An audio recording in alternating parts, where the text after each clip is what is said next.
Balochistan, Sindh, PoK, Khyber Pakhtunkhwa, Hinglaj Shakti Dham से असुरों का विनाश, शक्ति साधना के रास्ते भारत की ऐतिहासिक जीत, ऑपरेशन सिंदूर के रास्ते 400 पार, गुरु का अतिचारी समय 1000 दिनों की तबाही, पश्चिम बंगाल बिहार चुनाव पर बड़ी भविष्यवाणी, तृतीय विश्व युद्ध की सबसे बड़ी सच्चाई, मानवता पर कुदरत का कहर, आने वाले समय का ब्लूप्रिंट, धर्म ज्ञान पर स्वामी योग का फुल एक्सक्लूसिव इंटरव्यू। नमस्कार, धर्म ज्ञान के दर्शकों का स्वागत है। कविता राणा और मेरे साथ मौजूद है आध्यात्मिक गुरु स्वामी योगेश्वरन गिरी महाराज जी। महाराज जी, सबसे पहले तो आपका धर्म ज्ञान में स्वागत है। नमस्कार, नमो नारायण, धन्यवाद। और आज के इन शुभ घड़ियों में, शुभ मुहूर्त में आपको बहुत बहुत बधाई और अभिनंदन। नमो नारायण। शुरुआत करने से पहले मैं अपने दर्शकों को ये जरूर बता दूं, पहलगाम हमले से ठीक पहले स्वामी यो जी ने भारत पाकिस्तान के बीच युद्ध होने की जो तनाव है, जो तनाव की स्थिति उत्पन्न होगी, इसकी भविष्यवाणी कर दी थी। 1000 दिनों की तबाही की पिक्चर हमें बहुत पहले ही दिखा दी थी। गुरु के अतिचारी होने के समय से पहले ही बता दिया था कि आने वाला समय कितना भयावह होगा, ना सिर्फ भारत के लिए बल्कि पाकिस्तान के लिए भी।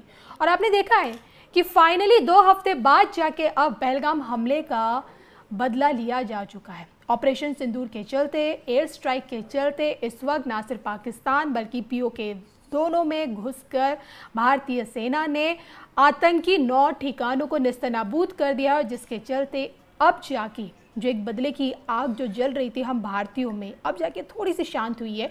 लेकिन क्या हम ये समझ लें कि ऑपरेशन सिंदूर से पाकिस्तान का परमानेंट इलाज हो चुका है या अब और ज़्यादा इलाज अभी होना बाकी है? बताएं महाराज जी। नहीं, ये तो मुझे एक गीत की पंक्तियां याद आ रही है कि आरंभ है प्रचंड बोल मस्तकों के झुंड, आज जंग की घड़ी की तुम गुहार दो। ये तो आरंभ है, क्योंकि जब जब अधर्म बढ़ेगा, हमारे शास्त्रों में, हमारे ग्रंथों में भगवान श्री कृष्ण का वचन है, अधर्म को बढ़ने के समय धर्म की जब पताका ऊंची आती है तो इसी तरह का विनाश वो स्वयं से अधर्मी है वो बुलाते हैं। पाकिस्तान को बहुत प्रेम से, सम्मान से, यूं कहूं कि गोद में उठा उठा के हम 70 साल से समझा रहे हैं कि समझ जाओ भाई, समझ जाओ। फिर मूलतः तो वो भारत का ही टूटा हुआ हिस्सा है, ये मानना पड़ता है। तो यहाँ के ज्योतिष विद्या को वो भी मानते हैं, ऐसी बात नहीं है इस्लाम में ज्योतिष नहीं होती है, इस्लाम को भी ज्योतिष मानते हैं। तो वहाँ के लोग भी उनको, मैं उनके जो सूफीज्म के हैं संत, उनको सुन रहा था, वो बहुत चेतावनियां दे रहे थे पाकिस्तान को कि नस्ते नाबूद हो जाओगे, कि इस मार्ग पे मत चलो। और जो उन्होंने पिछले दिनों बकवाद तरीके की स्टेटमेंट्स की, चाहे वो उनका आर्मी चीफ हो, चाहे उनका डिफेंस मिनिस्टर हो, और ये चीज़ जो हुई है उनके कर्म के आधार पर, और लेकिन ग्रह दशा के अनुसार तो काफ़ी पहले प्रिडिक्ट किया जा चुका था। तो भगवान ने उनको एक किस्म से चांस दिया कि तुम चाहो तो उसमें से बाहर आ सकते हो, लेकिन उनको नहीं निकलना था। और ये प्रारंभ है, मैं बता रहा हूँ, कोई ये जल्दी 15-20 दिन, 25 दिन या 1 महीने में समाप्त हो जाएगा, ऐसा नहीं होगा। ये खेल बहुत लंबा चलने वाला है, और लंबा तब तक जब तक पाकिस्तान के बराबर के 4 टुकड़े नहीं हो जाते हैं। तो आप मतलब इसकी मिठाइयाँ बांटो, खुशियाँ बांटो, या एक दुख की घड़ी भी होगी, क्योंकि युद्ध कोई आनंद वाला क्षण तो नहीं होता है, इससे परेशानियां ही होती हैं। लेकिन ये परेशानियों में आप देखोगे बलूचिस्तान, सिंध, पंजाब और उनका नॉर्थ वेस्ट पख्तूनवा जो है ये, और कश्मीर वाला हिस्सा, ये बिल्कुल प्रताड़ित क्षेत्र माने जाएंगे। वहाँ पे भुखमरी, बीमारी, गरीबी, गुर्बत, हर तरह से लाचारी आपको दिखाई देगी। ये आने वाले समय में पाकिस्तान अपने कर्मों की सजा भुगत रहा है। और जब भी आप अधर्म को साथ देते हो, क्योंकि वहाँ के अवाम ने जो आर्मी को साथ दिया या वहाँ के नेताओं को साथ दिया, हम कभी कहते हैं ना कि हमारा क्या दोष, हमने तो कुछ नहीं किया। तो तुम जब मूकदर्शी बनकर के उनको चला लेते हो तो कर्म के सिद्धांत के अनुसार आपको भुगतना पड़ता है। तो आप ये नहीं बोल सकते हो कि मैंने तो उसमें कुछ नहीं किया, मेरा कोई लेना देना नहीं बनता, तो फिर मुझे सजा क्यों? सजा इसीलिए क्योंकि अन्याय होते समय तुम खामोश रहे थे। कम से कम उस वक्त थोड़ा सा भी बोल देते वाणी से भी कि ये गलत हो रहा है, तो शायद वो लोग बच जाएंगे। अभी भी समय है, मैं मानता हूँ पाकिस्तान बच सकता है। बिल्कुल बिल्कुल स्वामी जी, मुझे याद है जब हम पहलगाम हमले के बाद जब हम वीडियो कर रहे थे और मेरे आपके साथ जब मेरा ऑनलाइन वीडियो रिकॉर्ड हो रहा था, तो मैंने आपसे पूछा था कि भाई पहलगाम हमले का बदला कब लिया जाएगा। आपने साफ शब्दों में, मुझे याद है धर्म ज्ञान के प्लेटफॉर्म पर आपने बताया कि आप देखेंगे कि 20 से 25 दिनों के अंदर अंदर, मुझे याद है आपने 15 से 20, मुझे लगता है 20 से भी आप ऊपर नहीं गए थे, आपने कि 15-20 दिनों के अंदर आप देखेंगी कि पाकिस्तान को माकूल जवाब दिया जाएगा। और आपकी भविष्यवाणी सत्य हुई है। आपने जो बोला विद इन 15 डेज में पाकिस्तान में 9 आतंकी ठिकानों को मिट्टी में मिला दिया भारतीय वायुसेना ने। और मैं आपसे जानना चाहती हूँ कि हमने सर्जिकल स्ट्राइक देख ली है, एयर स्ट्राइक देख ली है और हमने ऑपरेशन सिंदूर देख लिया है, लेकिन क्या ये ऑपरेशन ही होते रहेंगे? पाकिस्तान के खंड खंड होने का समय, जैसे आप कह रहे हैं कि 4 टुकड़ों में बटेगा, तो ये 4 टुकड़ों में जब बटेगा इसका समय कब आएगा? देखो, जैसे मैंने बताया कि ये 14 मई वाली तारीख थी, 14 मई को बृहस्पति अतिचारी होंगे, और मैंने कहा था कि ज्योतिष शास्त्र में हम एक पखवाड़ा यानी 15 दिन प्लस और माइनस लेते हैं। तो 14 मई के हिसाब से तो 1 मई से घंटी बजनी शुरू हो गई थी। 6 मई को हमने अटैक, मतलब जो हुआ वो लेजिटिमेट हमारा अटैक हुआ है। अब धीरे धीरे इसमें एक चीज आप और ध्यान देंगे कि गहराई कितनी है, कितना विचार है, कितना विवेकपूर्ण निर्णय है सारे। इस ऑपरेशन का नाम सिंदूर रखा गया है। आज तक हम जो भी ऑपरेशंस के नाम ज्यादातर देते थे वो पराक्रम, इस तरह के मैस्कुलाइन नाम देते हैं। ये पहली बार मैंने बताया था कि इस देश में शक्ति साधना का जागरण हो रहा है। शक्ति की उपासना जो करेगा वो बचेगा। भारत को इस समय शक्ति की साधना करनी पड़ेगी। और सिंदूर किसका है? हम माँ कामाख्या के सिंदूर की कितनी कीमत है आप जानते हो। हिंदुओं में सिंदूर कितना महत्वपूर्ण है आप मानते हो। ये माँ दुर्गा, माँ नवचंडी, माँ रणचंडी, नवदुर्गा इत्यादि शक्ति पूजन में इस सिंदूर का प्रतीकात्मक हम देखते हैं कि क्या महत्व है जी। तो ये भारत माता के श्रृंगार से आप जोड़ करके ले लो। और भारत माता का श्रृंगार कहाँ है, सिंदूर कहाँ लगाते हो?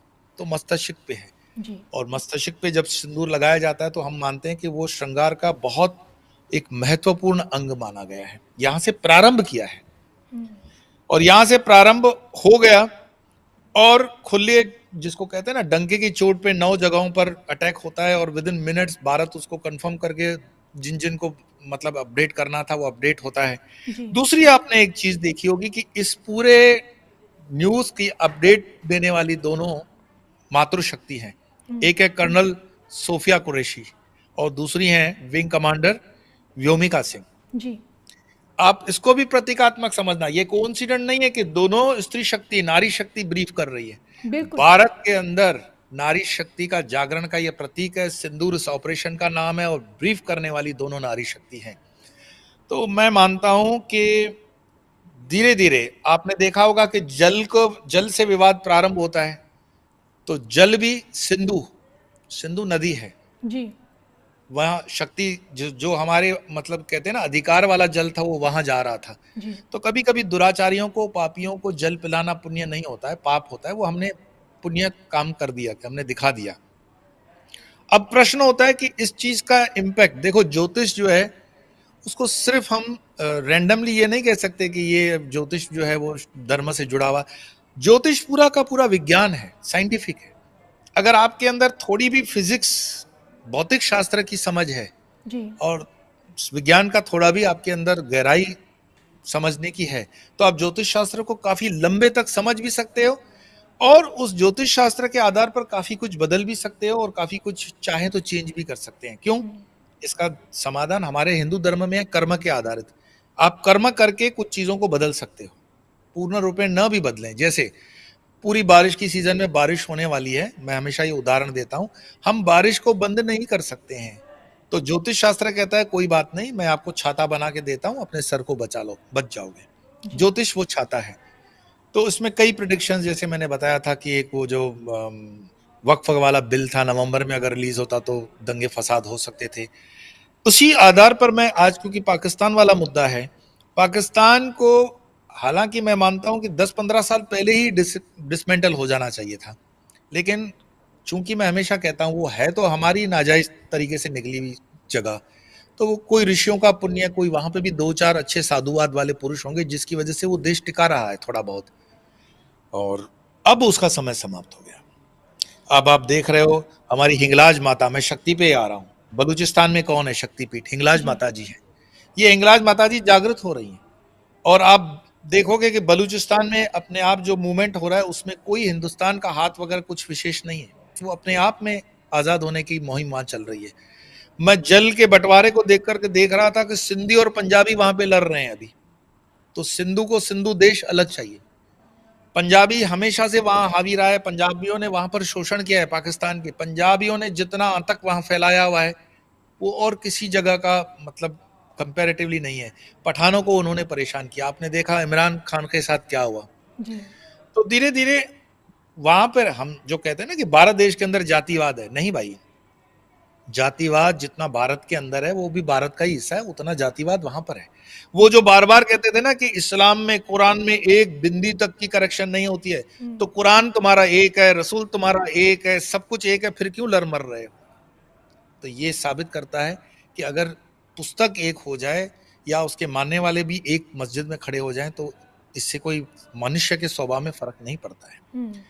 हमारे अपने अपने हित होते हैं, हमारे अपने अपने सर्वाइवल के फॉर्मूलाज होती हैं, उस आधार पर ये झगड़ा होना स्वाभाविक है। और पॉलिटिकली पाकिस्तान के पास अब इतना कोई बहुत बड़ा फंड नहीं है। यूक्रेन की लड़ाई में वहां के जनरल्स ने क्या किया, जो गोला बारूद था वो ब्लैक मार्केट अंडर कवर में जाकर के यूक्रेन को बेच दिया, पैसे हाथ में आ गए। पाकिस्तान के पास लड़ने के लिए 4 दिन का भी गोला बारूद नहीं है। अगर आप 1 घंटे पहले की न्यूज देखोगे तो वहां का डिफेंस मिनिस्टर ख्वाजा और प्राइम मिनिस्टर जो है शरीफ, वो अब कह रहे हैं कि हम विवाद चाहते ही नहीं है। बिल्कुल। तो जब विवाद चाहते नहीं थे तो ये 250 ग्राम के तुम न्यूक्लियर वेपन हिंदुस्तान पे क्यों छोड़ रहे थे भाई? हैं? ख्याली पुलाव बनाते हो या शब्दों का दुरुपयोग करते हो। तो हर परिवार में होता है ना, छोटे भाई को चाहिए कि बड़े भाई की इज्जत करे। तो पाकिस्तान के अंदर ये कैरेक्टर नहीं रहा। तो कोई भी उठा के चला आता है नेता और कुछ भी बकवाद कर लेता है। उनको वास्तविकता पता नहीं है कि उनके खाने के ठिकाने नहीं है, पीने का पानी नहीं है, रहने को जगह नहीं है। एक युद्ध जो होती है वो युद्ध में स्ट्रेटेजी काम लगती है, रणनीति काम लगती है, संसाधन काम लगते हैं, आपके मित्र राष्ट्र काम लगते हैं। ठीक है, वो समीकरण बाद में बदल भी जाता है क्योंकि जमीन बाद में इसमें रोल आएगा आगे चल करके इस लड़ाई में। तो काफी चीजें मैंने कहा कि अभी प्रारंभ हुआ है मई में। हम मई से जब जून की तरफ चलेंगे तो जुलाई में यह युद्ध अलग दृष्टि से चला जाएगा। हम अब पीछे इसलिए नहीं हट सकते जब तक हम उस बीमारी का इलाज ना कर लें। जी। जैसे मानो कि पाकिस्तान इस देश के लिए एक कैंसर है और यहां पर भी पाकिस्तान के विचारधारा के कुछ मुट्ठीभर हैं जो उनके विचारों को समर्थन देते हैं। और आपने देखा, मैं हमेशा कहता था कि कई लाखों पाकिस्तानी पासपोर्ट डबल लेके बैठे हुए हैं। वो अब सत्य आपको दिख रहा है। ये कोई भविष्यवाणी नहीं थी, ये तथ्य थे। तो पाकिस्तान की विचारधारा के कुछ लोग आज भी हिंदुस्तान में हैं, इसमें कोई दो राय नहीं है। पर मुट्ठी भर लोग अब इस राष्ट्र को नहीं बचा पाएंगे क्योंकि ये कभी भी एज अ राष्ट्र था ही नहीं। जी। इतिहास को अगर आप पढ़ोगे तो जिन्ना ने 1947 में पाकिस्तान जिद्द में ले तो लिया, लेकिन जिन्ना कहीं से भी खुद मुसलमान नहीं थे, उनको नमाज पढ़ने भी नहीं आती थी। सुअर का मांस वो खाते थे, शराब वो पीते थे, सिगरेट वो पीते थे, ठीक। और इस्लाम के किसी भी रूल में जिन्ना फिट नहीं थे जो उनके फादर ऑफ नेशन है। मैं इतिहास की उस पुस्तक को आपको कोट करना चाहूंगा कि उन्होंने नेहरू जी को मतलब ऑफर भी दिया था कि गलती हो गई है, एक बार फिर से हम एक हो जाते हैं। मैं सोचता हूं कि यह निर्णय गलत हुआ, लेकिन क्या होता है कि एक बार आप घर से अलग हो गए तो बड़ा मुश्किल होता है उस घर को वापस ले आना। तब तक काफी खून बह चुका था तो वो संभावनाएं नहीं थी, तो उस चीज को आगे बढ़ाया नहीं गया। पर जिन्ना को लग गया था कि निर्णय तो गलत हो गया जी। अब वो गलत निर्णय सही करने का समय आ रहा है 75 वर्ष बाद भी। कि मैंने जैसे कहता हूं कि एक फेडरल स्ट्रक्चर के अंदर बलूचिस्तान, पंजाब, सिंध और भी जो विस्तार है वो फेडरल सिस्टम में रहे। 3 उसके जो रहते हैं, डिफेंस सिस्टम, फाइनेंस मिनिस्ट्री और फॉरेन मिनिस्ट्री, ये कमांड सेंट्रल के पास रहे और सेंट्रल अखंड भारत की सरकार को दिया जा सकता है। और इसमें एक हमारी जो राष्ट्रीयता है ना, हम भारतवासी, हमारी पहचान भारतवासी है। जी। पाकिस्तान नाम का कोई वजूद था भी नहीं, देश होने वाला भी नहीं है और कभी हो भी नहीं सकता। ये एक ख्वाब था, ये एक छलावा था, ये एक बेईमानी वाला कहते हैं ना कंसेप्ट था। और जिन्होंने इसको वोट किया था उस जमाने में मुसलमानों ने, वो यूपी और बिहार के, वो कभी पाकिस्तान गए ही नहीं, वो तो यहीं के यहीं रह गए और देश अलग से बना दिया। तो जो इस देश का बुनियाद बेईमानी हो, वो बेईमानी ज्यादा दिन नहीं चल सकती है, विधाता भी उसको कभी सपोर्ट नहीं कर सकता है। मेरे देखे जुलाई तक आते आते काफी कुछ पाकिस्तान लूज करेगा। हाँ, पाकिस्तान के लूज करने के बाद एक स्टेप ऐसा भी आता है कि थोड़ा बहुत युद्ध है तो 10-5% ये तो इधर उधर होता रहता है। और भारत के अंदर अगर नेतृत्व तो इतना ही मजबूत रहा, भारत के अंदर जनता जनार्दन का इसी तरह सहयोग बना रहा, तो बहुत जल्दी इसका पॉजिटिव आप रिजल्ट देखोगे और काफी कुछ समस्याओं से हम बाहर आ जाएंगे। और काफी कुछ जो चेंजेस आने वाले दिनों के अंदर है, चाइना की स्ट्रेटेजी होगी, तुर्की की स्ट्रेटेजी अलग होगी, नाटो के अंदर संबंध खराब होंगे, क्योंकि आप देख रहे हो पाकिस्तान को बचाने के लिए तुर्की आ गया है। अब तुर्की नाटो का मेंबर है।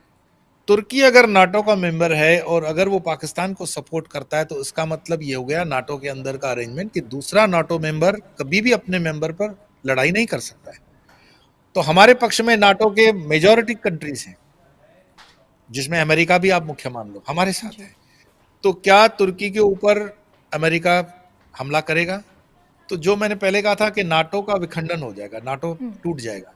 और अमेरिका चाहता है कि वो नाटो से निकल ले, क्योंकि नाटो उसके लिए अब बहुत महंगी साबित हो रही है, क्योंकि सारे आर्म्स अम्यूनिशन पे वही खर्चा कर रहा है। तो ये नाटो भी टूटने की कगार पे आ जाएगा। साथ साथ में यूनाइटेड नेशंस को लग के जो मैंने भविष्यवाणी की थी कि यूनाइटेड नेशंस का रिलेवेंस तब होगा, उसका महत्व तब होगा जब भारत उसके अंदर परमानेंट मेंबर वीटो पावर के साथ आ जाए। तो ये संभावनाएं बन रही हैं कि धीरे धीरे, अब तो मई है, अभी जून जुलाई अगस्त तक चलेगा। मैं आपको 3 और तारीखें बता दूं, जैसे 14 मई को मैंने बताया कि अतिचारी हो रहे हैं बृहस्पति 8 वर्ष तक, 2032 तक। एक और तारीख आप ध्यान में ले लेंगे, 18 अक्टूबर, ये अतिचारी गति से चलते हुए 5 महीने के बाद कर्क राशि में आ जाएंगे बृहस्पति 18 अक्टूबर। और फिर 5 दिसंबर 2025, 5 दिसंबर को देवगुरु दोबारा मिथुन राशि में वापस आ जाएंगे, क्योंकि वो अतिचारी हैं, चाल उनकी जो स्पीड है वो माननी पड़ेगी। तो ये जो 3 तारीखें रहेंगी, 14 मई, 18 अक्टूबर, 5 दिसंबर, इस साल की, आने वाले समय में तो आने वाले साल को देखेंगे, ये तारीखें भारत के चार्ट पे भी अपना असर देंगी जी। साथ साथ में विश्व पे भी देंगी, पाकिस्तान पे भी देंगी। और ये जो 3 महीने जा रहे हैं, मैंने बताया कि 1000 दिन भविष्यवाणी के लिए थोड़े से चैलेंजिंग है, 1000 फर्स्ट फेज के हैं, आगे में तो 8 साल का पूरा लंबा सफर है। लेकिन अब इस 1000 दिन में मैं ये बोल सकता हूं कि आज के दिन से आप मान के चलो मई जून जुलाई 100 दिन ये बड़े निर्णायक होंगे विश्व के लिए, क्योंकि इन 100 दिनों के अंदर बारिश का पैटर्न जो होगा उससे फूड शॉर्टेजेस होंगी। इन्हीं 100 दिन के अंदर अतिवृष्टि होगी कई जगह पर, और कई जगह पर बारिश बहुत कम होगी। कई जगह पर मौसम के अंदर आप देखोगे बहुत परिवर्तन, और हो सकता है कि इस युद्ध के कारण यूरोप और अमेरिका में खाद्य सामग्रियों की कमी पड़ने वाली है। मैंने तो जो मेरे संपर्क के होते हैं उनको मैंने एक सुझाव दिया कि कम से कम आप 2-2 महीने का अनाज अपने घरों में सुरक्षित रखो, जो यूरोप अमेरिका में भारतीय हैं, क्योंकि ये होने वाला है। कई सब्जियां, कई फल, मतलब आपको मार्केट में लोग चिल्लाते हुए मिलेंगे कि बहुत महंगाई हो गई, बहुत महंगाई हो गई। स्टॉक मार्केट क्रश होने वाले हैं, सोने का भाव ऊपर चला जाएगा, और बाकी संसाधनों पर उसका जो चेन इफेक्ट होता है, चेन रिएक्शन होता है, वो चेन रिएक्शन ऑब्वियसली होगा। ये ज्योतिष शास्त्र से ज्यादा आप उसको अगर समझोगे तो इकोनॉमिक शास्त्र भी आप समझ सकते हो, उसको पॉलिटिकल शास्त्र से भी समझ सकते हो, और जिसको कहते हैं ना, आप लॉजिकल रैशनल तरीके से सोचोगे तो आपको सारे इफेक्ट समझ में आ जाएंगे कि इतने इफेक्ट्स इसके हो रहे हैं। मात्र एक पाकिस्तान से इफेक्ट नहीं है, पाकिस्तान उसका प्रारंभ इफेक्ट है, अब उसके मल्टीपल रिपल्स, जैसे हम कंकड़ी डालते हैं पानी के अंदर, उसके रिपल्स बनते हैं, लहरें बनती है, ये लहरें बनती हुई आपको दिखेंगी। बिल्कुल, यानी कि ये सब कुछ गुरु के अतिचारी वाले समय में देखने को मिलेगा जी। तो जैसे कि आपने कहा है कि सिंदूर ऑपरेशन अंत नहीं आरंभ है, और इससे पहले आप पूर्व वजीर आजम इमरान खान की वापसी की भी एक सांकेतिक भविष्यवाणी कर चुके हैं, तो मैं क्या ये समझूं कि इस ऑपरेशन के बाद अब उनकी वापसी 100% है? मैं फिर कहूंगा ज्योतिष में कोई भी चीज 100% नहीं होती है। अच्छा, 99%? मैं इसमें फीसदी में आपको बताऊं कि कैसे। जब मैंने आज से 2 महीने 3 महीने पहले कहा था कि इमरान खान के, जनवरी की ये प्रेडिक्शन थी मेरी अपने चैनल वाले 2025 की भविष्यवाणियों में, कि इमरान खान के प्रधानमंत्री बनने के बन रहे हैं समीकरण। तब सबको लगा कि वो तो अंदर जेल में है, फांसी की सजा तक उसको हो सकती है, वो प्रधानमंत्री कैसे बनेंगे। इस लड़ाई के बाद क्या होगा, पाकिस्तान के अंदर फूड शॉर्टेजेस हैं, संसाधन कम पड़ेंगे, मार्केट्स डाउन हो जाएंगे, बिजनेस डाउन है, एयरलाइन डाउन है, पेट्रोल आना जाना बंद हो जाएगा। एक छोटा सा देश, आप अपने पिता तुल्य देश के साथ जब लड़ाई करोगे तो कहाँ आपकी हैसियत नहीं है। तो देश के अंदर सिविल वॉर अभी तो चल ही रही है, उस सिविल वॉर में और पेट्रोल का काम किया इन्होंने। इसको अगर बंद है तो एक चालाक पॉलिटिशियन या चालाक आर्मी के जो अफसर रहेंगे वो क्या करेंगे, इसको बंद करने के लिए आपको मरता क्या न करता इमरान खान को ही प्राइम मिनिस्टर बनाना पड़ेगा। मैं इसका प्रमाण देता हूं वैज्ञानिक तरीके से। जब भारत ने सिंधु जल संधि को रद्द किया, उस समय मुनीर जो वहां का सेना अध्यक्ष है, उसने इमरान खान को कहा कि आप पार्टी लाइन पर आकर इसका खंडन करो। इमरान खान ने साफ इनकार कर दिया। मैं अपने मतलब स्रोत से बता रहा हूं। तो जब इमरान खान ने उस पर मना कर दिया तो इमरान खान पर इनह्यूमन एटीट्यूड, उसके ऊपर जाति करने के लिए उसके साथ दुर्व्यवहार किया, आज उसी के कारण वो अस्पताल में आ गया जी। इमरान खान पठान है और पठान इतनी जल्दी झुकता नहीं है। तो भारत के साथ भले उसका विवाद हो, जो भी हो, लेकिन उसका एक अंदर का जो थोड़ा बहुत भी कहते हैं ना कि सोच समझ थी कि ये गलत कर रहे हैं, तो उसने उस चीज को अप्रूव नहीं किया कि हम विरोध नहीं करेंगे। अब उस पर इतना दबाव बढ़ा कि अगर तुम नहीं मानोगे तो हम तुम्हारे साथ ये व्यवहार भी कर सकते हैं। तो उस व्यवहार को भी उसने जेल लिया। अभी वो जिंदा है 72 साल की उम्र में। अब धीरे धीरे अनरेस्ट इतनी बढ़ रही है पाकिस्तान के अंदर कि मैंने जैसे बताया, सिंध अलग हो रहा है, बलूचिस्तान अलग हो रहा है, पुख्तनवा अलग हो रहा है, पंजाब सिर्फ एक सूबा रह जाएगा। इसको यूनाइट रखने के लिए पंजाबी बहुत दिमागी लोग हैं वहां के, वो पंजाबी चाहेंगे कि पंजाब और पख्तूनवा अगर साथ में मिल जाते हैं तो आधा पाकिस्तान बच जाएगा। तो उसमें नेगोशिएशन यही हो सकता है कि शरीफ को हटा करके पाकिस्तान का प्राइम मिनिस्टर इमरान खान को बनाया जाए। मैं ये संभावनाएं बता रहा हूं, जिसकी बहुत प्रबल संभावनाएं हैं।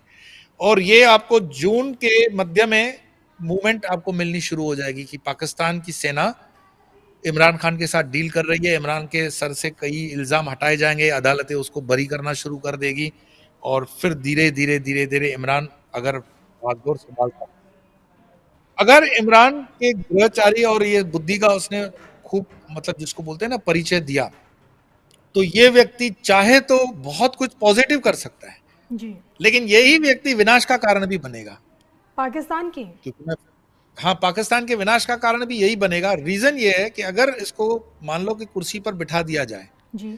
तो दो तरीके हैं देश को उसको बचाने के लिए कि वो भारत के साथ शांति संधि कर ले, और जो भारत की शर्तें हैं, भारत की जो शर्तें हैं कि आतंकवादियों को, जो गुनाहगार हैं उनको हमारे पास भेज दो, जो कैंप्स बंद करने हैं वो पीओके वापस उसको करना ही पड़ेगा बिना किसी संघर्ष के।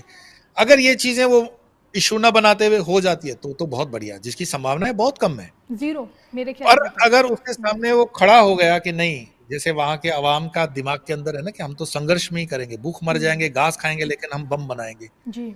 अगर उसी नीति पे वो रहता है तो उस नीति पे रह करके तो उनके पास ना अनाज रहेगा, ना पानी रहेगा, ना बिजली है, ना गैस है, ना पेट्रोल है, तो फिर से उस कुर्सी का वो फायदा नहीं ले पाएगा। और दूसरी एक बात कि उसके खुद के लोग आसपास तो सारे मुस्लिम ही थे उसके, तो उसको जेल में डालना, उसके ऊपर प्रताड़ना करना, कोई हिंदू तो नहीं था। अगर उसका ये विवेक जग जाए कि मेरे ही लोगों ने मेरे खिलाफ काम किया है तो अब ये समय है कि मैं सत्य का साथ दूं, तो शायद एक छोटा सा मतलब मैं देख रहा हूं कि रोशनी का एक झरोखा, एक खिड़की खुली हुई है, यहां शांति होने की संभावना है। पर उसकी बुद्धि भ्रष्ट है, उसके आसपास की सर्कल भ्रष्ट है, तो ये संभावनाएं लगभग नहींवत भी हो जाती हैं। अब उसमें उसका विवेक, उसकी साधना, पाकिस्तान के लोगों का भविष्य, उस धरती पर परमात्मा की कृपा, ये फैक्टर्स भी काम करेंगे। ये आपको पता पड़ेगा जून के बाद, और जो मैंने आपको बताया जुलाई महीने में, और उसका निर्णय आपको जुलाई के बाद डेवलप होता हुआ दिखाई देगा पूरी तरह से। जी जी स्वामी जी। लेकिन इन सब के बीच अगर मैं बात करूं हमारे देश के प्रधानमंत्री नरेंद्र मोदी जी की, जिनकी हमने हमेशा देखा है कि जब जब पाकिस्तान ने आतंक की आड़ में हम लोगों को चोट पहुंचाने की कोशिश की है तो पीएम मोदी की एक स्ट्रॉन्ग लीडरशिप ने माकूल जवाब दिया है। हमने देखा है कि पीएम मोदी के 2014 से लेकर अब तक के कार्यकाल में air strike, surgical strike, operation Sindoor, ये सब हमने देखा है कि पाकिस्तान को उसकी औकात दिखाई है पीएम मोदी जी ने। लेकिन मैं आपसे जानना चाहती हूँ, अब जो समय है, आपने बताया ना कि गुरु का अतिचारी समय, 1000 दिनों की तबाही, जिसका एक ट्रेलर अभी हमें देखने को मिला है, तो आने वाला जो समय है, क्या पीएम मोदी के लिए उतना ही ज़्यादा स्ट्रांग रहने वाला है, या कहीं आपको लगता है कि पीएम मोदी कहीं हमें कमज़ोर हो दिखेंगे? क्या कहीं कमज़ोर पड़ सकते हैं? पीएम मोदी कहीं भी कमजोर पड़ेंगे भी नहीं और होने वाले भी नहीं है। लेकिन ये सच है कि हम जब एक नेतृत्व प्रधान जो व्यक्ति होता है, तो परमात्मा तो है नहीं कि हमेशा सब चीजें सही बैठे। तो हम जब आंकलन करते हैं तो ये कहते हैं ना, जैसे क्रिकेट मैच के अंदर होता है कि अरे इस बॉल पे तो चौका लगाना था, अरे इस पे छक्का लगाना था, इस बॉल को नहीं खेलना था। तो काइंड ऑफ जो दिखाई दे रहा है, उनका जन्म तारीख है 17 सितंबर, और 17 सितंबर के बाद मैं आपको एक और तारीख जो मैं बता चुका हूँ, 18 अक्टूबर को, जब अतिचारी गति से चलते 5 महीने के बाद कर्क राशि में बृहस्पति आ जाएंगे, तो कुछ नेता उनके पार्टी के अंदर के भी हो सकते हैं, संगठन के भी हो सकते हैं, और अपोजिशन के भी हो सकते हैं, जो उन पर कुछ लांछन लगाने का प्रयास करेंगे, लूज टॉक करेंगे, और हो सकता है मीडिया में उनके खिलाफ एक माहौल बनने का षड्यंत्र हो। इसका दूसरा कारण होगा कि विश्व स्तर पर भी, क्योंकि जिस डिटर्मिनेशन के साथ मोदी जी आगे बढ़ रहे हैं, उनको रोकना बहुत जरूरी हो जाएगा। आप जो दिख रहे हैं इंडिया पाकिस्तान का वॉर है, ये इंडिया पाकिस्तान वॉर नहीं है। इस इंडिया पाकिस्तान की वॉर में हिडन एजेंडा चाइना का भी है और अमेरिका का भी है, क्योंकि चाइना पे जो टैरिफ की मार पड़ी है अमेरिका के द्वारा, उसकी इंडस्ट्री का माल पूरा का पूरा बिक नहीं रहा है वहां पर, तो उसको डंपिंग ग्राउंड चाहिए। प्लस चाइना चाहता है कि किसी भी तरह से मैन्युफैक्चरिंग हब जो चाइना है वो भारत नहीं बनना चाहिए। भारत में तो खूब इन्वेस्टमेंट आ रही है, तो भारत को अगर युद्ध में उलझा दिया जाए, भारत को इतना डिस्टर्ब किया जाए कि वो युद्ध पे ही ध्यान दे, और इन्वेस्टर हमेशा चाहता है कि वो सेफ माहौल में आए। चाइना में तो इस समय कोई वॉर नहीं है, तो फिर से वो इन्वेस्टर चाइना की तरफ ही रहेगा, ऐसा चाइना सोचता है। और चाइना दिल्ली तौर से ये चाहता है कि पाकिस्तान के साथ भारत की युद्ध बनी रहे। साइमल्टेनियसली अमेरिका भले हमारा हितैषी दिखा रहा हो खुद को, लेकिन इसमें मैंने कहा धनम मूलम धर्मम, हर रिश्ते की जड़ में धन है। तो अमेरिका भी चाहता है कि अगर जिस तरह से शेर की चाल चलते हुए भारत आगे बढ़ रहा है, तो उससे तो एक चाइना कंट्रोल नहीं हो रहा है, बड़ी मुश्किल से उसने रूस को कंट्रोल किया। अब भारत की जो शक्ति है, युवा धन है, भारत के पास यंग जनरेशन है, टेक्नोलॉजी है, हमारे टेक्नोलॉजी, कंप्यूटर्स, आईटी में हम सॉफ्ट पावर हैं वर्ल्ड का।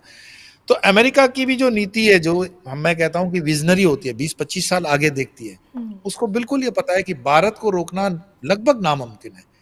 तो एक ही चीज पे आपको वो डिस्टर्ब कर सकता है कि भारत किसी तरह से युद्ध में गिरा रहे। एक छोटी युद्ध में निकल जाए 15-20 दिन, 25 दिन में, वो कोई नहीं चाहता। तो अमेरिका भी हिडन एक उसका क्लॉज ये रहेगा कि भारत इसमें उलझा रहे, ये समस्या किसी तरह से ना सुलझे। तो जब युद्ध दोनों तरफ से खींचता है, जैसे मानो किसी के वाया वाया थ्रू अमेरिका हथियार पाकिस्तान को भी देता है, अमेरिका हमें भी सपोर्ट दे रहा है, चाइना पाकिस्तान को भी सपोर्ट दे रहा है, चाइना हमारे साथ भी नेगोशिएशन कर रहा है, तो वो युद्ध लंबा खींचता है।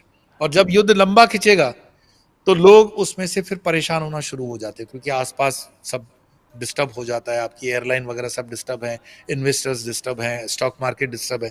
तो अंदर के ही लोग कहते हैं कि अरे इतनी लंबी लड़ाई क्या खिंच गई है, आपने तो उसका जवाब ठीक नहीं दिया, ये है वो है। वो चीज मैं अक्टूबर में देख रहा हूं। वहां पर मोदी जी का विरोध तो नहीं बोल सकते, लेकिन उनके विरोध में हवा फैलाने का प्रयास पूरी तरह से किया जाएगा, और उसमें मोदी जी असहज भी हो, आपको दिखेंगे कभी कभी कि वो असहज हो रहे हैं। कभी ऐसा फील भी होगा कि यस, ये चीजें कुछ ज्यादा ही घुटन पैदा कर रही हैं। पर ये ज्योतिष के एंगल से मैं आपको बता रहा हूं, अगर इसको स्ट्रेटेजिकली ठीक से हैंडल किया जाए तो उसके बाहर आया जा सकता है, बिल्कुल आया। लेकिन क्या ये वही एक ट्रांजिशन पीरियड होगा जिसका आप बहुत पहले भी बताए थे, पीएम मोदी के जाने का, योगी जी के आने का, वो पीरियड क्या यही होगा? ऐसा कह भी सकते हैं कि अगर जब तक विरक्ति नहीं पैदा हो, मैं अध्यात्म का भी शब्द प्रयोग कर रहा हूं, हम अटैच्ड होते हैं अपने कर्मों से। मैं ये कर्म भी कर रहा हूँ, वो कर्म भी कर रहा हूँ, और उस कर्म में इतना बंधा हुआ हूँ कि मुझे उस वैराग्य की प्रतीति नहीं हो रही है, विरक्ति नहीं हो रही है, डिटैचमेंट नहीं हो रहा है।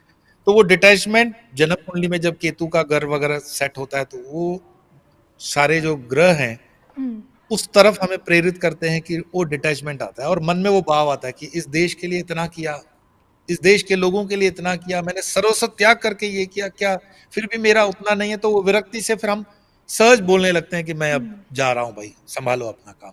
ये विरक्ति का कारण मैं जो देख रहा हूं, ये चीजें बन रही हैं।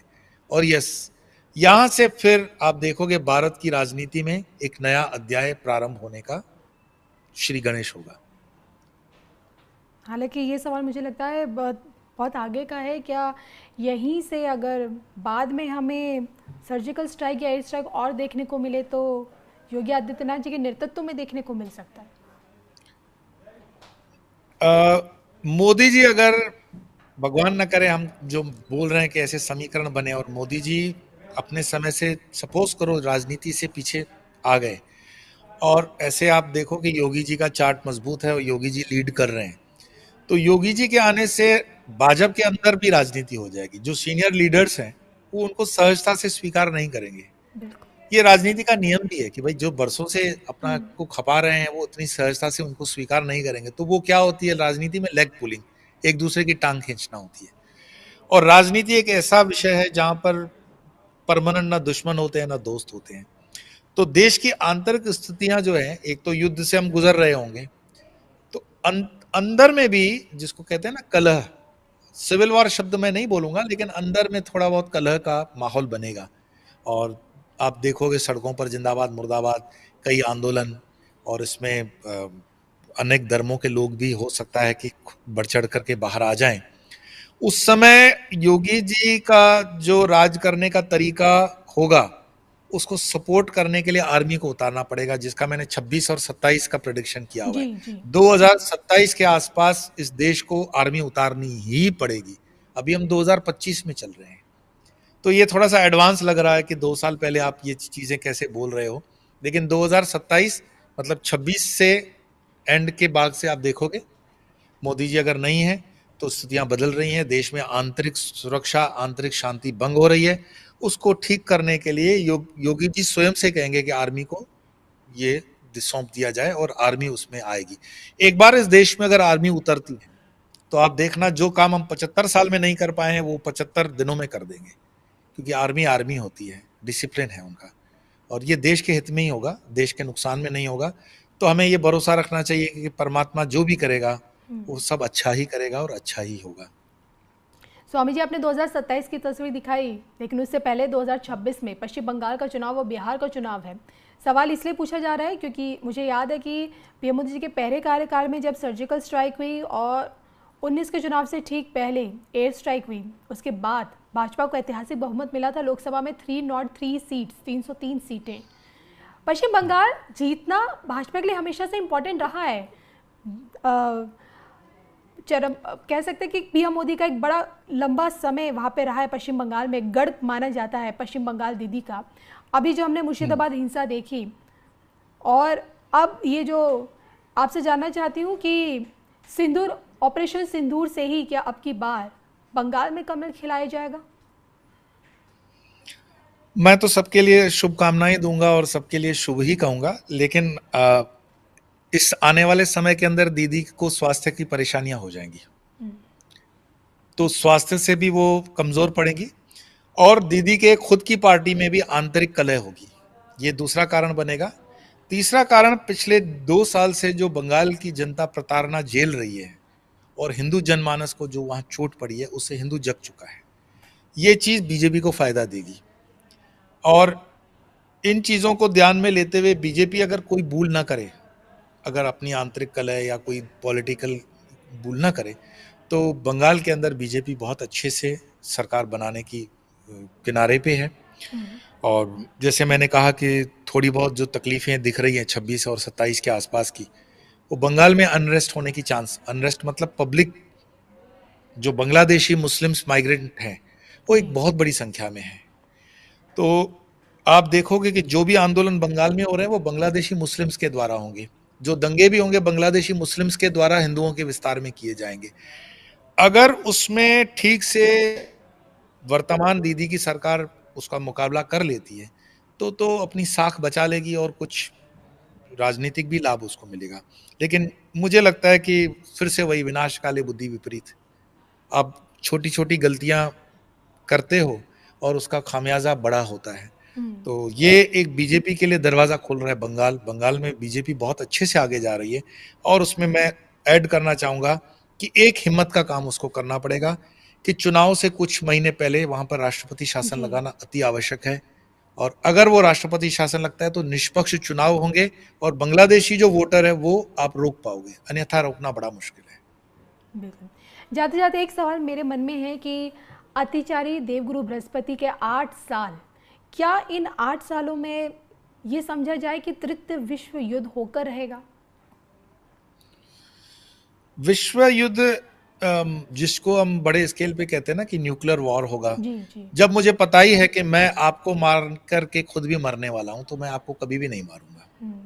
तो विश्व युद्ध में हर एक देश को पता है कि इसका अंत जो है, सबके पास आजकल हथियार हैं, सबके वेल विशर्स हैं, सबकी फ्रेंड्स कोई कंट्रीज होते हैं। तो विश्व युद्ध जिसकी हम कल्पना कर रहे हैं कि पूरी धरती नष्ट हो जाएगी, ऐसा कुछ नहीं होने वाला। निश्चिंत हो जाओ, क्योंकि अंतर्गोत्वा परमात्मा सर्वोपरि है और वो ही बुद्धि प्रदान करता है। लेकिन हाँ, जैसे मैंने कहा कि जल के माध्यम से जो बीमारी आ रही है, ये इन्हीं अतिचारी बृहस्पति के कारण होगा। स्वास्थ्य का बहुत बड़ा एक खतरा दिखाई दे रहा है। मैं इसको मानता हूं कि बीमारी कोरोना की तरह कोई वायरस वगैरह है, ऐसा न होकर के लेबोरेटरी वगैरह में भी कोई हो सकता है एक्सीडेंट हो जाए। इस तरह से भी हो सकता है कि कोई रिएक्टर, न्यूक्लियर रिएक्टर या लैब जो समुद्र में अंदर है, उसमें कोई एक्सीडेंट हो जाए और उसका बैक्टीरिया या वायरस पूरे विश्व में नुकसान करे। और मौसम में जो फेरबदल हैं, सुनामी है, हवाएं हैं, बारिश है, क्योंकि ये अतिचारी होने से क्या हो जाता है कि पूरा इम्बैलेंस, कॉस्मिक इम्बैलेंस हम देख रहे हैं, वो चेंज हो रहा है। सारे ग्रहों का जो इस समय समीकरण दिख रहा है वो कोई ज्यादा पॉजिटिव नहीं है। तो दो तरीके हैं कि इसको व्यक्ति अपने को बचाएगा, परिवार को बचाएगा, अड़ोस पड़ोस को बचाएगा, राज्य को बचाएगा, देश को बचाएगा, या पूरी मानवता। अभी बड़ी बड़ी बातें काम नहीं लगेगी। ऐसा कोई व्यक्ति निकले और बोले पूरी मानवता को बचाऊंगा, पूरी मानवता को बचाने से अच्छा है भाई तू अपने आपको और परिवार को बचा लो, बहुत बड़ी बात है। तो कैसे बचाओगे? तो एटलीस्ट सनातन धर्म में मैं कहता हूं कि उसमें मार्ग दिया हुआ है कि धर्म की शरण में आ जाओ, धर्मो रक्षति रक्षत है। और जो मिनिमम साधनाएं हैं, कम से कम 24-25 मिनट आपको अपने दिन में, 24 घंटे में से 24 मिनट की साधना मैं हमेशा कहता हूं करो, और जो मिनिमम कर सकते हो वो करो। हमारे सनातन धर्म ने उसकी पूरी व्यवस्था दी हुई है। हाँ, ये बात सच है कि जब आग लगती है तो हो सकता है उस आग से हमारा घर न जले, लेकिन उस आग का उड़ता हुआ जो कचरा होता है, कालिक, वो गिरती है, हीट आपको दिखाई देती है, वो अपने तक आती है। थोड़ा बहुत उसका साइड इफेक्ट तो आता ही है, 100% आप सुरक्षित तो ऐसा नहीं। तो तीसरा विश्व युद्ध उस मायने से आएगा कि जैसे ग्लेशियर्स पिघल रहे हैं, अब वो तो कुदरत के आप अकाउंट में डालोगे, किसी व्यक्ति के इसमें नहीं जाता है। लेकिन अगर कोई न्यूक्लियर रिएक्टर या न्यूक्लियर अटैक करने के बाद ग्लेशियर वगैरह पे आपने कुछ कर दिया है और पानी का स्तर बढ़ा दिया, तो ये मानव की भूल हो सकती है, ह्यूमन एरर हो सकता है। और उससे मैं बड़े स्केल पे इसको मानता हूँ कि उसको प्रेरणा देने वाला तो वही तत्व परमात्मा वाला ही होता है। दुर्बुद्धि देने वाला कौन है? तो दुर्बुद्धि भी वही देगा, सद्बुद्धि भी वही देगा, लेकिन सद्बुद्धि से लगने के लिए आपको धर्म की शरण में रहना चाहिए। और आपके कर्म खराब हैं, दुर्बुद्धि की तरफ आओगे तो दुर्बुद्धि भी देने वाला तो वही है। तो परमात्मा निष्पक्ष है, परमात्मा को कोई लेना देना नहीं है कि आप उसमें क्या करने वाले हो, क्या नहीं करने वाले हो। वो कहते हैं जैसा कर्म वैसा उसका फल होगा। तो हमारे हाथ में क्या है कि हम अपने कर्मों को अच्छा कर सकते हैं, हम अपने कर्मों को दिशा दे सकते हैं, और हम अपने कर्मों के आधार पर उस फल को भी प्राप्त कर सकते हैं। चॉइस हमारी है, हम कौन सा, जैसे पाकिस्तान का कुकर्म उसको आज डुबो रहा है, वो चाहता तो अपने कर्म को थोड़ा बदल करके उसमें से फायदा ले सकता था। तो ऐसे कई और देश भी होंगे आपको आने वाले 25, 26, 27 में दिखेंगे जो अपने कर्मों के कारण तकलीफ में आएंगे, और उनके समष्टि में किए हुए कुकर्मों की वजह से दूसरे साधु लोग भी परेशान हो जाएंगे जी। तो ये प्रकृति का नियम है, हम उस नियम के बाहर नहीं है। बिल्कुल, प्रकृति का नियम है। और आपने धर्म की बात की है, जब मैं ज्योतिष के साथ जब मैं बैठती हूँ, उनके साथ जब मैं ग्रह गोचर पे वीडियोस बनाती हूँ, तो दावे किए जाते हैं कि अब जब शनि गुरु के घर में आ गए हैं मीन राशि में, और देवगुरु बृहस्पति को हमेशा से धर्म से जोड़ा जाता है, धर्म के प्रचार प्रसार से जोड़ा जाता है, माना यह जाता है कि आने वाले समय में संपूर्ण विश्व के जितने भी धर्म हैं इनका एकीकरण हो जाएगा और अंततः इस विश्व में सिर्फ एक धर्म रह जाएगा जो कि विश्व का कल्याण करेगा, सनातन। क्या ऐसा है? ऐसी क्या उम्मीद है? इस पर आप क्या सोचते हैं? ऐसा है कविता जी, एकीकरण नहीं, मैं भावनाशील व्यक्ति नहीं हूँ, मैं प्रैक्टिकल हूँ, मैं वैज्ञानिक तरीके से सोचता हूँ। कोई अगर हिंदू ये सोचकर खुश हो जाए कि दुनिया में सिर्फ हिंदू धर्म होगा तो ये कभी नहीं होगा। कोई अगर मुस्लिम बहुत खुश हो जाए कि इस्लाम होगा, ऐसा कभी नहीं होगा। कोई सोचे सिर्फ बुद्ध धर्म होगा, कभी नहीं होगा। कोई सोचे सिर्फ क्रिश्चियनिटी होगी, असंभव है, कभी नहीं होगा। क्योंकि हर एक चीज का देश काल परिस्थिति से सब कुछ निश्चित है। हाँ, ये बात अलग है कि सनातन धर्म प्राकृतिक धर्म है। मानो सनातन धर्म के अंदर हम सूर्य की उपासना करते हैं और चंद्रमा की उपासना करते हैं जी। इस्लाम सनातन खुद को नहीं मानता है, फिर भी उनके ध्वजों पर, उनके मस्जिदों पर ये चंद्रमा क्या कर रहा है? तो सनातन है तो सही उसके मूल में। हम क्रिश्चियनों में भी देखते हैं उसकी कई जो प्रैक्टिसेस होती हैं वो सनातन की हैं। इसका कारण क्या है कि सनातन हजारों वर्षों का धर्म है। सनातन की यात्रा हजारों वर्षों की है। क्रिश्चियनिटी की 2100 साल है, इस्लाम की 1400-1500 साल है, बुद्धिज्म 2000 साल से है, लेकिन सनातन हजारों वर्षों से। तो सनातन सबका मूल में धर्म है, प्राकृतिक धर्म है, प्रकृति का धर्म है। तो प्रकृति से जो भी आप उठाते हो अपने धर्म में जोड़ते हो तो वो सनातन ही है। उस दृष्टि से हाँ, सब सनातन हम देखेंगे सनातन में प्रकृति से जुड़ गया, उसकी नेगेटिविटी निकल गई। जो बात आपने कही कि बृहस्पति जब अतिचारी होते हैं तो बृहस्पति से जो चीजें संबंधित होती हैं वो है सुख, समृद्धि, विवाह, अध्यात्म, संतान, विद्या, शिक्षा और ज्ञान। ये सारी बृहस्पति से संबंधित है। तो आप इसमें जब पूरा डिस्टर्बेंस आ जाता है इस वजह से, अतिचारी होने से, तो सुख समृद्धि मटेरियलिस्टिक आपकी ग्रोथ चली जाती है। आपकी वॉर सिर्फ धरती पर नहीं होगी, समुद्र पे नहीं होगी, एयर पे नहीं होगी, सैटेलाइट्स तक भी पहुंचेगी। एक दूसरे की सैटेलाइट गिरा दोगे तो फोन बंद हो जाएंगे, इंटरनेट बंद हो जाएगी, आपकी तकलीफें, सुख समृद्धि में फर्क पड़ गया। विवाह मतलब जो अभी मुहूर्त निकाल करके जो जिसकी जो पद्धतियां हैं उसमें जुड़ रहे हैं वो आपको माहौल वैसा नहीं मिलेगा। अध्यात्म में ये रहेगा कि मन जब बिल्कुल डिस्टर्ब हो जाता है तो आपका पूजा पाठ भी डिस्टर्ब हो जाता है। गुरु, बृहस्पति गुरु है। हाँ, जिनको गुरु मंत्र होता है उनको बड़ा संरक्षण मिलता है। मैं हमेशा कहता हूं कि गुरु की शरण में आ जाओ। गुरु मीन्स शरीरधारी मानो तो शरीर, पर वो तो प्रतीकात्मक है, गुरु तो तत्व स्वरूप है। तो गुरु मंत्र जिनके पास है उनको लिए बड़ा लाभ होता है। संतान को लेकर के अब जब पूरे विश्व में युद्ध का माहौल होगा, खाने पीने की तकलीफें हैं, मौसमें बदली हो रही है, तो आप कौन सी संतति के विषय में आप सोचोगे? जो भी संतति पैदा होती है वो कोइंसिडेंटली नाइट क्रिएचर्स पैदा होते हैं, वो कि मनुष्य तत्व को प्रदान नहीं होती है संतानें। फिर विद्या और शिक्षा। अभी जो भारत से निकल करके बच्चे पढ़ रहे हैं, अमेरिका जा रहे हैं, अमेरिका वाले भारत में आ रहे हैं और देशों में जा रहे हैं। जब माहौल अशांत होगा तो ये डिस्टर्ब हो जाएगा, तो आपकी विद्या डिस्टर्ब हो गई, शिक्षा, ज्ञान। जितना भी रिसर्च होता है वो शांति के काल में रिसर्च होता है। मनुष्य का जब भी लाभ हुआ है रिसर्च का तो वो शांति के काल में होता है। अब जब शांति नहीं रही, छोट-मोट घटनाएं हो रही है, कभी मिसाइल यहाँ चली, कभी मिसाइल वहां चली, चाइना वाला इस पे लगा हुआ है, अमेरिका वाला यहाँ, उससे क्या होगा? रिसर्च भी अफेक्टेड होगा। और रिसर्च के लिए जो राशि चाहिए, अगर वो युद्ध में खर्च हो रही है तो उस पर नहीं आएगी, रिसर्च पर राशि खर्च नहीं होगी। तो आपका ज्ञान डिस्टर्ब हो गया। और इसका मूल में बृहस्पति, और बृहस्पति अतिचारी, और अतिचारी बृहस्पति को ठीक करने के लिए सनातन धर्म ने ये जो दिया कि बृहस्पति मतलब गुरु, गुरु को कैसे आप ठीक कर सकते हो? तो मैंने जैसे बताया हुआ है कि उसमें पीपल वगैरह को जैसे साधारण पैसे खर्च करने की भी जरूरत नहीं है। तो विष्णु सहस्त्र नाम है, पीपल में जल चढ़ाना होता है, भगवान शिव जी की आराधना करनी होती है, क्योंकि सबका देवादिदेव महादेव गुरु है।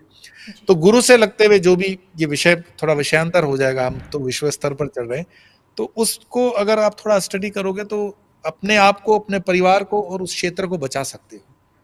और ये आवश्यकता है इस समय कि हम कम से कम 2032 तक थोड़ा संयम रखें, समय थोड़ा लंबा दिखता है, उसमें से भी पहले 1000 दिन जिसमें से 100 दिन निकल चुके हैं, 900 डेज है, जी और उसमें से भी आज की तारीख से 100 दिन के लिए थोड़ा सा कड़क, मतलब जिसको बोलते हैं ना समय जाएगा, बारिश वाला ये चातुर्मास। तो उसमें परमात्मा की खूब साधना, खूब धर्म के साथ लगे रहो, तो मुझे लगता है सब शुभ होगा।